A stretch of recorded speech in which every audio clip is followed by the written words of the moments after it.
ঠাকুরগাঁও আঞ্চলিক পাসপোর্ট অফিসে হঠাৎ করে উপচে পড়া ভিড়। হিড়িক পড়েছে নতুন পাসপোর্ট তৈরির। দীর্ঘ লাইনে দাঁড়িয়ে প্রতিদিন 4 থেকে 450 ফর্ম জমা দিচ্ছেন পাসপোর্ট পেতে। সংশ্লিষ্টদের দাবি, এদের অধিকাংশই হিন্দু জনগোষ্ঠী। ঠাকুরগাঁও পাসপোর্ট অফিসে ঢুকতেই চোখে পড়বে এমন দীর্ঘ লাইন। কেউ এসেছেন নতুন পাসপোর্ট করতে, কেউ রিইস্যু করতে। কাকডাকা ভোর থেকে বিকাল পর্যন্ত দীর্ঘ লাইনে দাঁড়িয়ে সিরিয়ালের জন্য এভাবেই অপেক্ষা করছেন বিভিন্ন জায়গা থেকে আসা সেবা প্রত্যাশীরা।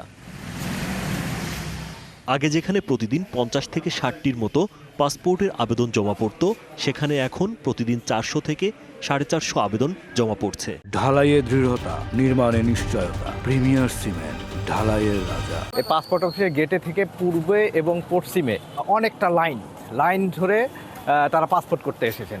আমি 8টার দিকে আসছি এখানে, যেন একটু তাড়াতাড়ি হয়।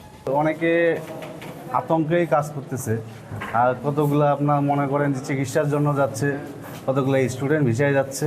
হঠাৎ পাসপোর্ট গ্রহীতাদের চাপ বেড়ে যাওয়ায় এবং জনবল কম থাকায় হিমশিম পাসপোর্ট অফিসে কর্মরতদের। তবে ভিড় ও চাপ সামলাতে ছুটির দিনেও রাত জেগে কাজ করতে হচ্ছে বলে জানায় ঠাকুরগাঁও পাসপোর্ট অফিসের এই কর্মকর্তা।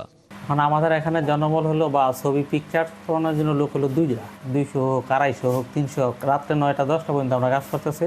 এখনো আমরা শুক্র শনিবার যারা আমরা থাকি অফিস করি। DBC news desk.